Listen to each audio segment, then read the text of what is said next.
تبع مليح واش راح يدير راهي هنا يا خو تبعها يشرب حط الكاس شوف مليحه هو عيان واش لي عيان يا شو الركراكي مليك حط الكاس ولعب حط الكاس ولعب شوفوا المغرب اوغندا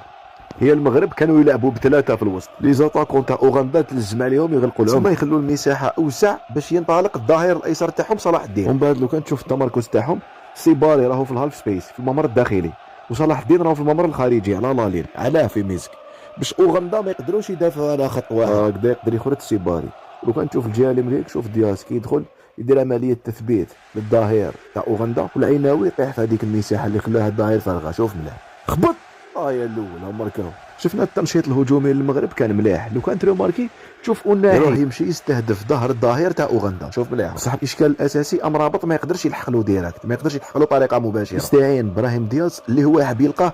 ما مشاتش هنا شوف مليح المغرب جابوا مدرب كره ثابته شوف كيفاش راهم يخدموا سيباري ومتمركز في القائم الثاني هنا المفروض يا راح تلعب له الكره لتما يا راح يستهدف الكره الثانيه بصح لا تتلعب الكره هو اللي القائم الاول وهو اللي هاجمها باينين باللي خادمينها في تدريبات هاد اللعبه كاين حاجه كي تلعب مع هاد المنتخبات الافريقيه لازم تكون واجد للكرات الطويله ويحوسوا على الكره الثانيه لازم تكون واجد للكره الثانيه ولا راح تلقى روحك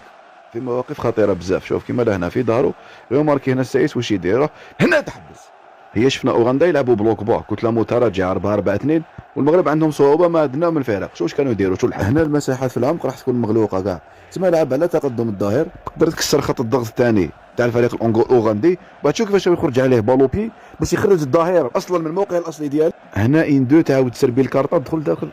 عطاوها هنا راح نوري لك نفس فكره اللعب تعاود تشوف رجعوا بالون العمق مكتظ روماركي هنا واش يدير العيناوي يروح يرفد يده باش يدير طالب للكره يثبت الظاهر ابراهيم دياس كيف يخرج يحوج على الكره يثبتوا الظاهر والجناح مع تقدم لاريير تاعك مزراوي لقى سباس يلعب فيه يلعب ديريكت القايم البعيد يخرج سيباري سهله عاود دوزيام ومع هاد السهوله ومع تحسن اللعب ما تنساش الاشتراك في القناه او يدوش مش من قناه ما تنساش الاشتراك في الصفحه المنتخب المغربي في هذا الماتش كانوا يلعبوا على مبادئ ثابته يخرجوا على الظاهر يتجبدوا الضغط عليه ومن بعد يلعبوا في نصف المساحه اللي هاجمها وناهي الحركه هذه كانت مبدا لعب تسمى المغرب ماشي النتيجه التنشيط الهجومي تاعهم كان مليح خاطش كان يتعاود ماشي لقطه ومن بعد زادوا طروازيام بيت خبط راح يميح لداخل وكانت لازم تخلص بالهدف الرابع يخلص